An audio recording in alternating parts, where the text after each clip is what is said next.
They were already walking her toward the execution chamber when she stopped and said one sentence that made everyone freeze. I want to see my dog. Not her lawyer. Not her family. Not a priest. Her dog. The guards thought it was grief. The warden thought it was denial. Even her husband, watching from behind the glass, smiled, because he believed this was finally over.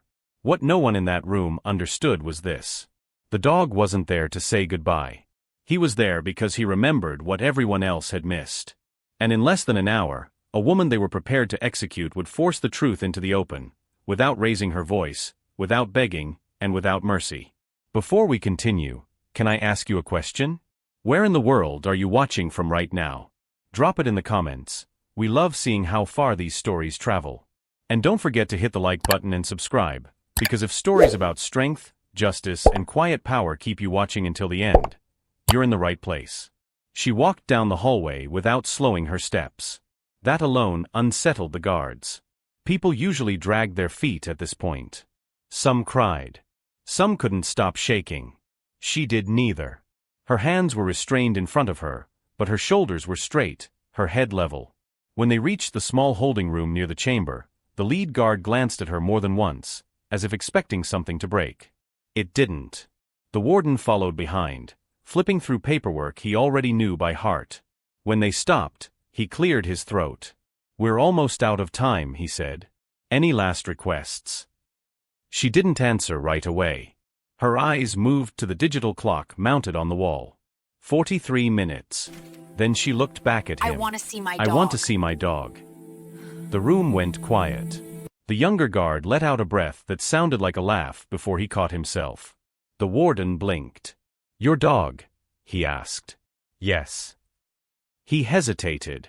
That's not common. She nodded. I know. What kind of dog? A Rottweiler. That earned a look between the guards. The warden shifted his weight, clearly deciding how much effort this request deserved. Why? He asked. She met his gaze evenly.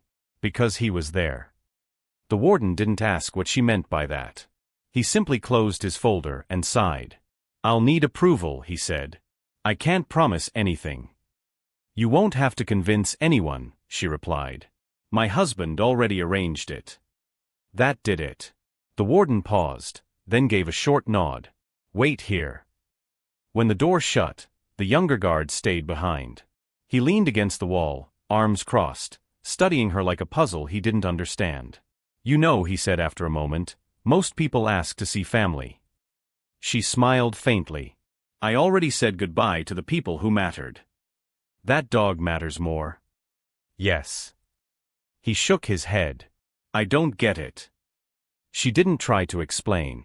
Across the facility, her husband sat alone in a small observation room. He adjusted his jacket and checked his watch, then his reflection in the glass. His face looked right, somber, composed, appropriately worn down. He'd practiced that look. When an official stepped inside and told him about her request, his expression slipped for just a second. She wants to see the dog, he asked. Yes. He forced a slow exhale. I suppose that's fine. You're certain? Of course, he said smoothly. If it brings her comfort. After the official left, he leaned back in his chair and stared at the ceiling. His jaw tightened. It was just a dog. That's what he told himself. Just an animal that followed commands and responded to treats. It didn't know anything. It couldn't understand what had happened, let alone prove it. Still, his foot kept tapping. He remembered the day he brought the puppy home.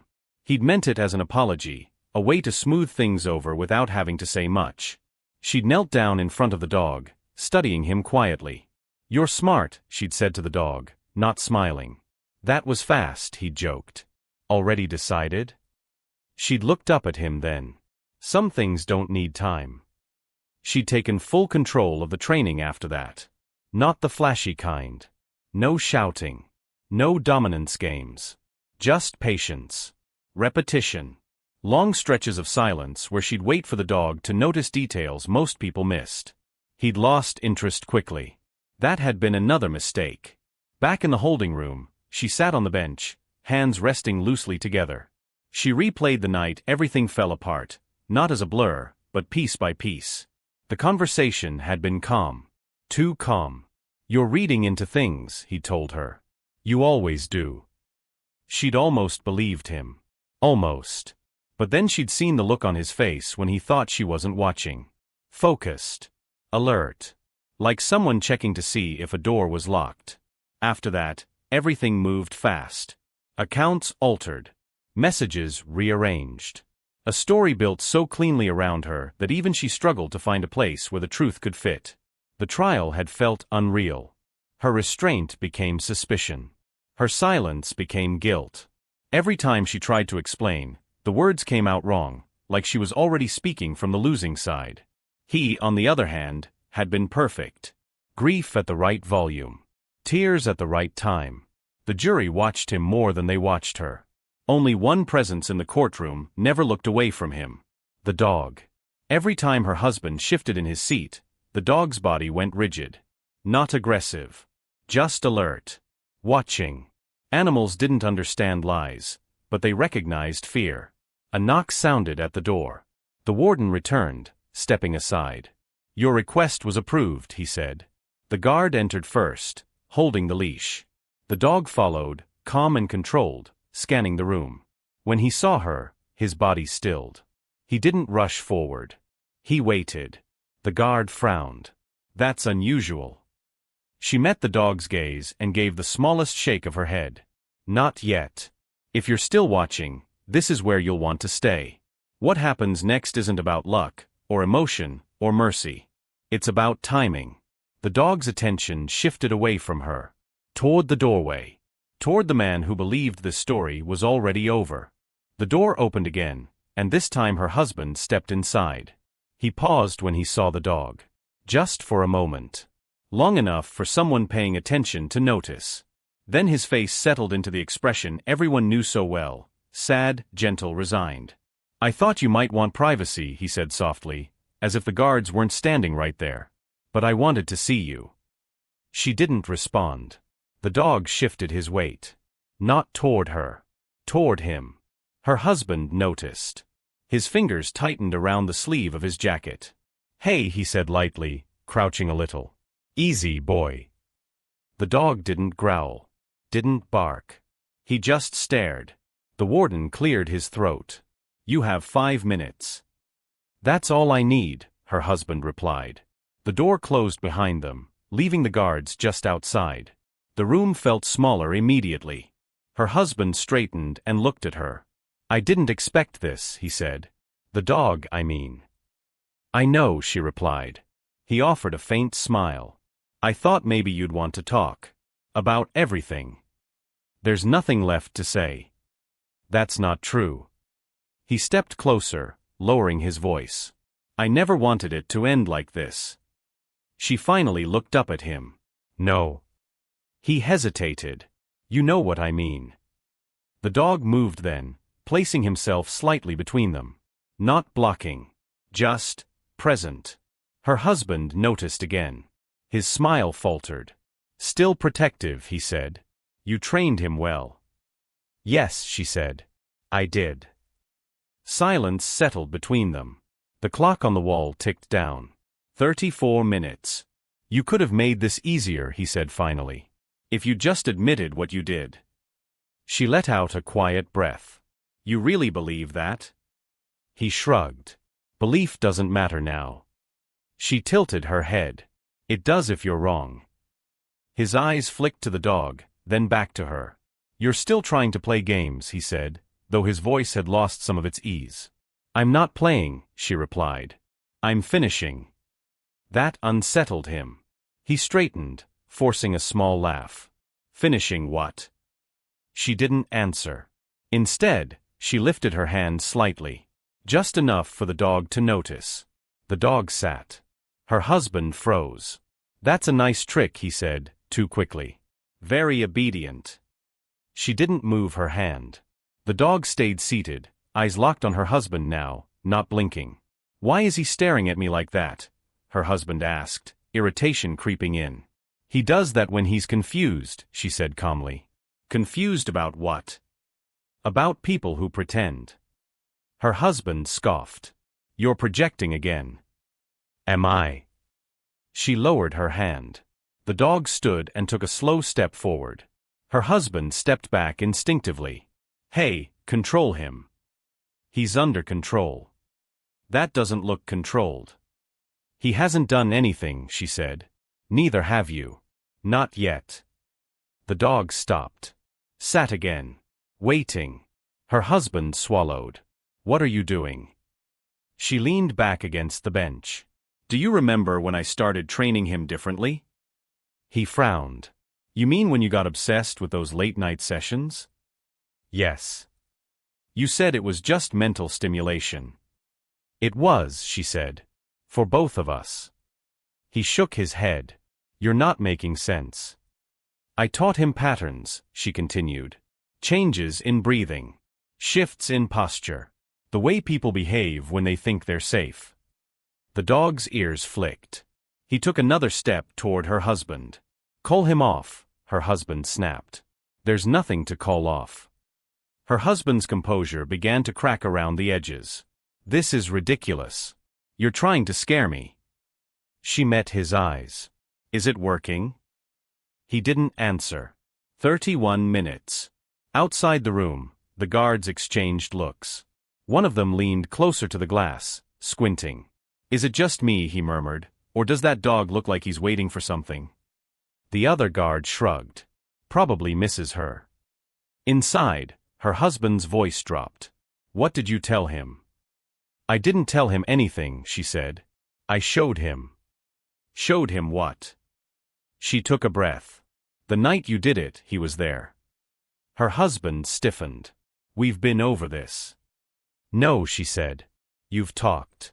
I've listened. He laughed again, but it sounded thin. Dogs don't understand crimes.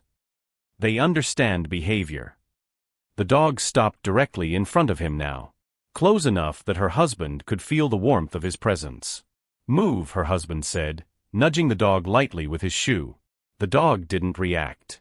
Her husband's hand trembled. You're enjoying this, he accused. No, she said quietly. I'm ending it. She raised her hand again. This time, the signal was unmistakable. The dog lowered his head and sniffed. Her husband's breathing quickened. What did you do to him? I taught him to recognize one thing, she replied. The moment a lie turns into fear. The dog's body tensed. Her husband stepped back sharply. This is insane. The door burst open. What's going on? The warden demanded. The dog didn't move. Her husband turned, relief flashing across his face. She's trying to manipulate the situation, he said quickly. The dog is acting aggressive. The warden frowned. I don't see aggression. I do, her husband insisted. Get it out of here. The dog sat down. Calm. Focused. Her husband's voice cracked. Get it away from me. She stood for the first time. Why? He stared at her. Because it's not safe. Or because he remembers. The room went silent. If you're still watching, now's the moment to hit like and subscribe, because what's about to happen isn't emotional. It's undeniable. The dog turned his head slightly, then moved toward the corner of the room. Toward the vent. Her husband's face drained of color. No, he said softly. That's not. The dog pawed at the vent cover. Metal scraped against metal. The warden stepped forward. What's he doing? Her husband lunged. Too late. The warden moved faster than her husband expected. He grabbed his arm just as the dog dug his claws into the edge of the vent cover. The metal screeched loudly enough to echo down the hall. Stop him, her husband shouted, panic breaking through his voice. Stand back, the warden ordered. The dog pulled again. The vent cover gave way with a sharp clang and dropped to the floor. Everyone froze. Inside the narrow opening was a small black pouch, wedged deep where no one would have noticed it without looking directly inside. The dog backed away and sat, eyes fixed on her husband. The warden crouched and reached for the pouch. He hesitated, then pulled it out and held it up. What is this? He asked. Her husband shook his head. I don't know. That wasn't there before. She spoke before the warden could respond. It was, she said. You put it there the night before the trial. Her husband turned on her. You're lying. Am I? She asked calmly. Check the contents. The warden opened the pouch. Inside was a flash drive, wrapped carefully in plastic, along with a small key taped to the side. The guards exchanged looks. A flash drive, one of them said. What would? Play it, she said. If you can. Her husband stepped forward. This is ridiculous, he said sharply. You can't seriously be entertaining this. The warden held up a hand. We're already here. He turned to one of the guards. Get a laptop. Her husband's composure began to unravel in visible pieces. This isn't evidence, he said. Anyone could have planted that. Anyone? She asked. Including you? He laughed, but the sound was wrong. You're trying to stall. No, she replied. I'm trying to finish what you started. The guard returned with a laptop, setting it on the small table near the wall. The warden plugged in the flash drive. For a moment, nothing happened. Then a video file appeared. The timestamp was from the night of the crime. Her husband lunged. Don't. Enough, the warden snapped. The video played. The angle was low and slightly tilted, like it had been placed somewhere discreet. The sound wasn't perfect, but it was clear enough. Her husband's voice filled the room. Calm. Measured. Confident. The video showed him pacing, talking to someone off camera. Her. The argument played out almost exactly as she remembered it. His words, stripped of courtroom polish, sounded colder now. Sharper. You won't do anything, his voice said. You never do. The room felt smaller. Then came the moment she'd been waiting for. On the screen, he stepped closer to the camera. Close enough that his face filled the frame. I'll take care of it, he said. Like I always do. The video cut off abruptly. Silence followed. Heavy, undeniable silence. The warden looked at her husband slowly. You said you weren't home that night. Her husband opened his mouth. Closed it. Opened it again. That doesn't prove anything, he said finally. That's just an argument. She nodded. You're right. It doesn't. She lifted her hand again. The dog stood. The warden frowned. What now? There's more, she said. He didn't know the dog could trigger the next file. Her husband stared at her. What did you do? She didn't answer. The dog stepped forward and placed one paw gently on the table leg. Another file opened automatically. This one was audio only. Her husband's breathing became audible through the speakers. Fast. Uneven. The audio played out like a confession never meant to be heard. I made it look like her, his voice said. It wasn't hard. People see what they expect. The warden's face hardened. The guard whispered, "Holy." Her husband backed away from the table. This is fake, he said hoarsely. She manipulated it. Did she? The warden asked. Her husband's eyes darted to the door. 32 minutes earlier, he believed this was over. Now, the clock no longer mattered. The warden straightened. We're halting the execution, he said firmly. Her husband shook his head. You can't just. I can, the warden said. And I am. Guards stepped forward, positioning themselves between her and her husband. Her husband laughed weakly. You're going to believe a dog over me? No, the warden replied. I'm believing evidence. Her husband's shoulders slumped. The mask was gone now. She watched him carefully, not with anger, but with clarity. I didn't train him to attack, she said. I trained him to remember. Her husband looked at the dog, then back at her. You planned this. I prepared, she corrected. Because I knew who you were long before anyone else did. The guards took hold of her husband's arms. This isn't over, he said desperately. I'll fix this. She shook her head. You already did. As they led him out of the room, the dog stayed where he was, watching until the door closed behind them. Only then did he turn back to her. She knelt slowly, ignoring the ache in her wrists, and rested her forehead against his. "Good," she whispered. "You did good." The warden cleared his throat. "We'll need to verify everything," he said. "But this changes things." She stood. "I know. If you've made it this far, stay with me. The story doesn't end with his arrest. The real cost, and the real truth, come next. Because freedom isn't just walking out of a room. It's living with what comes after." The warden looked at the clock again, then at her. "You were minutes away," he said quietly. She nodded. "I was ready. And now?" She glanced at the dog. "Now I'm honest. They didn't put the cuffs back on her." That detail stayed with her longer than the warden's words, longer than the guard stepping aside to let her pass.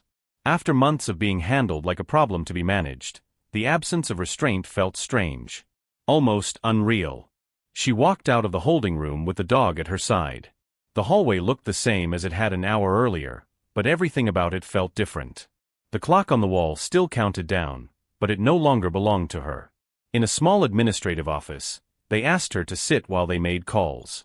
A lot of calls. Lawyers. Supervisors. People whose voices grew quieter when they realized who was listening. The dog lay down at her feet without being told. A young officer brought her a cup of water. His hands shook slightly as he held it out. "I'm sorry," he said. "For everything." She accepted the cup. "Thank you." It was the first apology she'd received from anyone connected to the case. It wasn't dramatic. It didn't fix anything. But it mattered. Through the glass wall, she could see her husband being escorted down a different corridor. His posture had changed. He wasn't fighting, wasn't arguing. Just walking with his head down, like someone who had finally run out of exits. She didn't feel triumph watching him go. She felt tired. Hours passed in fragments. Statements. Signatures. More waiting. The execution was officially suspended, then terminated entirely. The words sounded clinical, like they belonged to someone else's life. By the time her attorney arrived, breathless, stunned, apologizing over and over, the sun had already started to rise. "You saved yourself," he said, shaking his head. "I don't even know how." She looked down at the dog. "I didn't do it alone." The media gathered quickly. Cameras waited outside the building, hungry for a new version of the story they'd already sold to the public. This time, the narrative shifted faster than she expected. Framed wife. Hidden evidence. Last-minute reversal. No one mentioned the months she'd spent learning how to breathe quietly in a cell. No one talked about the nights she prepared herself to die for something she didn't do. That part didn't make good headlines. She was released before noon. There was no dramatic walk down courthouse steps. No shouting crowd. Just a side door and a man from records handing her a plastic bag with her belongings. She stepped outside with the dog and paused. The air felt too open. Too wide. "Take your time," her attorney said gently. She nodded and crouched, resting a hand on the dog's back. Solid. Warm. Real. They drove away in silence. In the days that followed, the truth unfolded the way truth often does, slowly, then all at once. The flash drive led to more files. The key opened a storage unit registered under a shell company. Financial records tied everything together. Her husband stopped being referred to as her husband. He became the suspect. Then the defendant. Friends disappeared. Colleagues stopped calling. People who'd sworn they knew her character admitted they'd been wrong, quietly, privately, never on record. The dog stayed close, always watching, always calm. One afternoon, as they sat in her living room, hers again legally and practically, she turned to him and said, "You know, they're calling you a hero." He tilted his head. She smiled. "I know. You don't care." That night, she couldn't sleep. Freedom was louder than prison had ever been. Every sound felt amplified. Every shadow carried the weight of memory.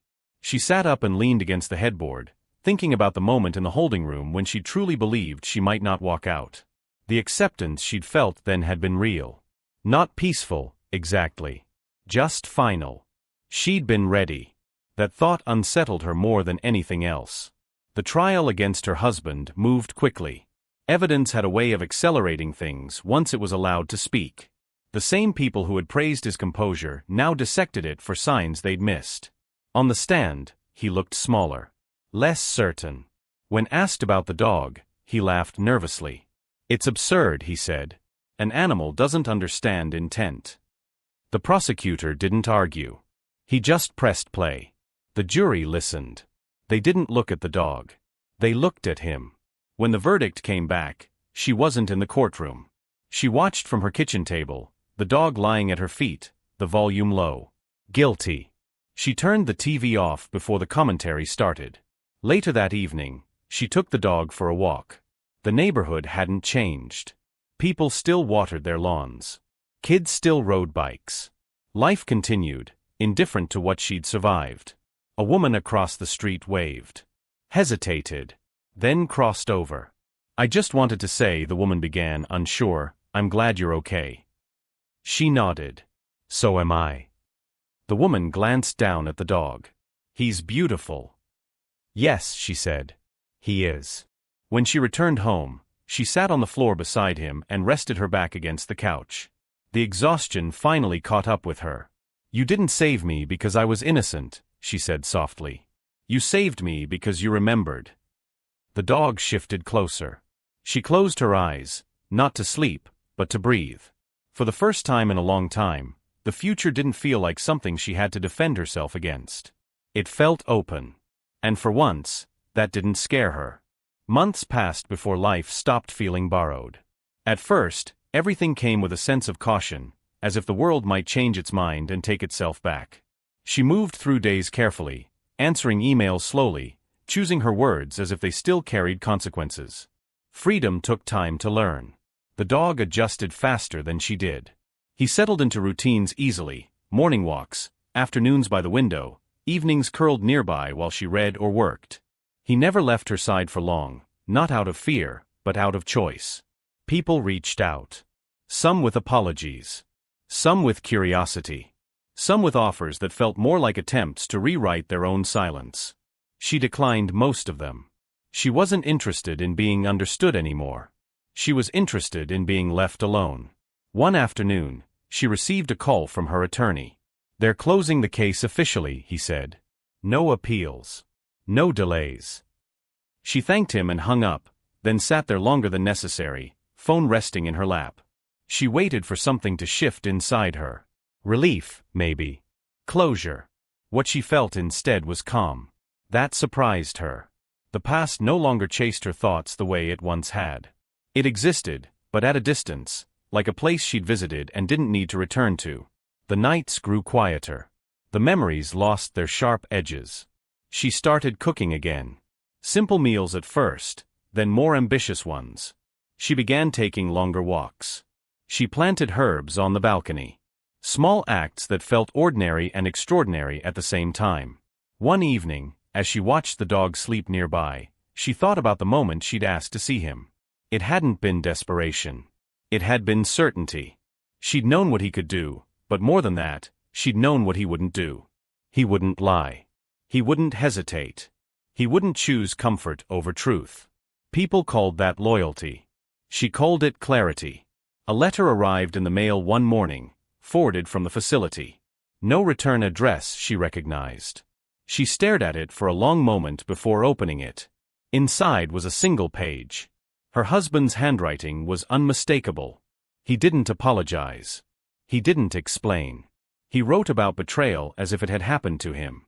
About how things had gotten out of control. About how he never imagined it would end this way. She read the letter once, folded it carefully, and placed it back in the envelope. Then she threw it away. Some stories didn't deserve an ending. Later that week, a reporter requested an interview. "People are fascinated," the message said. "They want to know how you stayed so calm. How you knew." She declined. The truth was simple, but it wasn't something she wanted to turn into a lesson or a slogan. She'd stayed calm because panic wouldn't have helped. She'd known because she'd been paying attention long before anyone else had. That kind of knowledge wasn't glamorous. It didn't make good sound bites. It just kept you alive. One quiet afternoon, she took the dog back to the facility. Not inside. Just to the edge of the grounds, where the road curved away and the building disappeared behind trees. She parked, turned off the engine, and sat there for a while. The dog watched her, waiting. "This is where it almost ended," she said softly. "And where it didn't." He leaned against her leg. She smiled. "You don't need to understand that." They drove away without looking back. Time did what it always does. It softened things. It rearranged memories. It allowed space for something else to grow in the places pain used to occupy. One evening, as the sun dipped low and the dog rested at her feet, she thought about how close she'd come to being erased by a story someone else had written for her. And how quietly she'd taken it back. Not with shouting. Not with revenge. Just with truth, delivered at the exact moment it could no longer be ignored. She reached down and scratched behind the dog's ears. He sighed contentedly and closed his eyes. "They thought I was asking for comfort," she said. "They never asked why I wasn't afraid." The dog didn't respond. He didn't need to. Outside, the world went on. Cars passed. Lights came on in windows. Somewhere, someone was being underestimated. She hoped they were paying attention. She stood, opened the balcony door, and stepped outside with the dog. The night air was calm. Unremarkable. Perfect. Because for the first time in a long time, her life didn't need to prove anything to anyone. It just needed to be lived. And that was enough. If this story moved you, if it held your attention until the end, take a second to like the video. Stories like this only reach the people who need them because viewers choose to support them. And if you haven't already, subscribe. There are more stories coming, each one reminding us that strength doesn't always announce itself. Sometimes it waits. Thank you for watching. Until the next story, stay strong. Stay hopeful. Stay inspired.